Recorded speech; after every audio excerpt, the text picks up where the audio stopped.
As a 22-year-old college student, I have already owned 4 Subarus. I'm currently sitting in my 4th right now. This is my 2006 STI. Unfortunately, my previous 3 Subarus I have all gotten rid of. I got rid of each one, all for their own distinct reasons. Every single one was different than the last. Subarus have this reputation of just being hard to work on and not very reliable. Today, I'm going to get into the reasons why I did get rid of my previous Subarus and see if maybe we can break some of those stereotypes. Starting off at number 1, my very first Subaru I owned was my very first car. It was a 2008 WRX hatchback. Now, if you don't know these generations too well, these are what they call the narrow body. It is the generation right after the Hawkeye, which was super aggressive, super good looking in style. Subaru wanted to make a car that appealed more to people who were just daily driving, not someone who was just super geared to car enthusiasts. So they toned back the styling, made it look a little less aggressive and a little bit more basic. And very soon, shortly after, I believe 2 or 3 years afterwards, Subaru went back on their styling. They made a car that looked much more aggressive.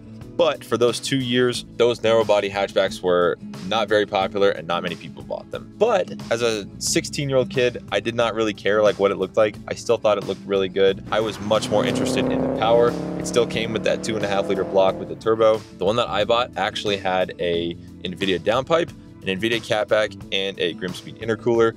It was pro-tuned to make about 300 horsepower. For a 16-year-old kid is kind of ridiculous. It was also the 5-speed manual, of course. Super grateful for my parents for actually allowing me to buy that car. If it weren't for that car, I certainly would not be sitting in this car today. But that car was awesome. I did quite a few things to it. I did a lot of sound deadening stuff on the inside. There was tons of rattles that were always going on. There was rattles on these buttons right here. You'd hear them rattle. That was really annoying. I took little pieces of foam and filled those in to make sure that didn't rattle. The speakers were awful. I know I've mentioned that before in a previous video, how all Subaru speakers are just not very good. That one lived up to the stereotype more than just about all of them. The speakers in that were terrible. I did replace those speakers. I also put a subwoofer in the back. I had a touchscreen radio in there. I really didn't do a whole lot of engine modifications. It was more just things that a 16-year-old kid would want in a car. Some good speakers, good sounds, and enough room for your friends to go around and, you know, listen to music and just have fun together. Unfortunately, the reason I got rid of that car was not because it blew up, not because it needed a ton of maintenance. It was because of a reason that nobody really ever could have predicted, even me. So about 2 years prior to buying that car and getting my license, I'd actually broken my leg playing baseball. To give you a brief overview, I was running to first base. Let's pretend this is my leg, okay? This is my leg right here. I was running to first base. I had lunged for the bag, and as soon as I hit the bag, my leg just hyperextended and went inwards. So it was a pretty nasty break on my knee. Now that was my left leg, so having that leg not be quite fully healed, pushing the clutch in every single day absolutely killed my knee. I was also going to practice every single day, which made the pain just that much more. So unfortunately, I had to get rid of it solely because I just couldn't drive a manual anymore. I did get a 2002 WRX Bug-Eye. Now that was also the 5-speed manual, and you're probably wondering why I got another manual car right after getting rid of my manual car. But here's what happened. So I had actually bought an automatic Audi that I had. It was an Audi A4, super clean. That thing was awesome. I had it for a couple of months and really just started fiending for a car to start wrenching on, start working on. It didn't have to be my daily. I didn't want it to be my daily. Something I could just wrench on and have fun with. So I picked up that 2002 WRX Bug-Eye for about $6,500 on Craigslist. I took it home. My friend and I went and picked it up, and that was really kind of where my journey for truly diving into the car scene of building cars, wrenching on them, making them better. That's really where all of that started. Now, I did a couple of things to that car. I did do a catted downpipe.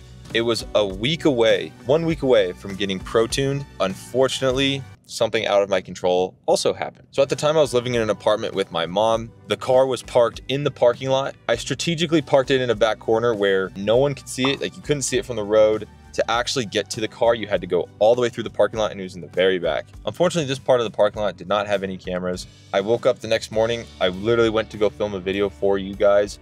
I walked out and the car was no longer in the parking spot. I was certain that I had parked it there. I was actually with a friend the night before, and he had parked next to the car in the parking lot. He left the apartment at about 2 a.m. And I called him and I said, "Was my car still there when you left?" He said, "Yeah, it was still there." We ended up filing a police report. The police later found the car just on the side of the road. It was totally bashed. It had a smashed in windshield and rear windshield. Doors were screwed out. Somebody had taken a drill and screwed out the locks because the car was locked. The whole steering column was missing. Car literally wouldn't even drive forward. The gearbox was exploded, so they definitely launched it and just blew up the gearbox, because as you know, those WRX 5 speeds are not known to be reliable. The car was completely trashed. It's cool because the kid that I bought it from actually bought the car back from me, and he is restoring it. If he had a YouTube channel, I would absolutely plug him and tell him to go check it out, and you can watch the content of that car basically being fully rebuilt, but he's taking good care of it. So while that was heartbreaking, it is nice to know that the car is being taken care of by somebody who actually cares about it. Next, I ended up getting rid of the Audi for maintenance issues. The bug eye was totaled. I needed a new car. So I ended up getting an automatic Legacy GT. I know you guys have probably heard me mention that a few times. This car was really just a daily driver. I had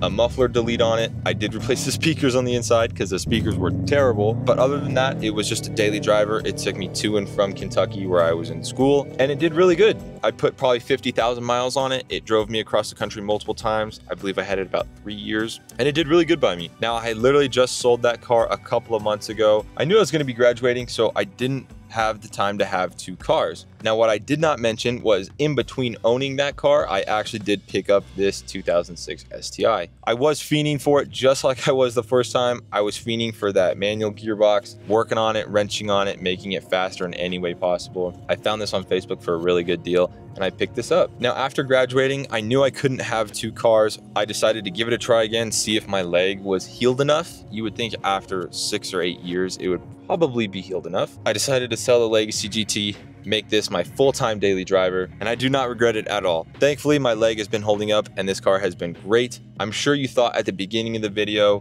when I said I got rid of all my Subarus, your mind probably immediately went to blown head gaskets, blown gearbox, leaking oil, you know, all the typical Subaru stuff that people get rid of Subarus for. That's not the case at all. Every single Subaru that I have owned has been real good to me. Of course, there's been issues here and there that had to get dealt with and taken care of, and that cost money, but I've enjoyed every second of it. Of course, putting the money in was absolutely worth it. Subarus can be good if you take care of them. If you treat them properly and treat them how they're meant to be driven, they'll take care of you a lot more than a lot of people would think. I hope you guys enjoyed the video. I just started a new job at a dealership, so I've been real busy because of that, but I'm trying my best to keep getting the videos out while also maintaining that work life. That work-life balance is a real thing, and it's tough. I hope you guys enjoyed. I love you guys so much. I'll see you guys next time.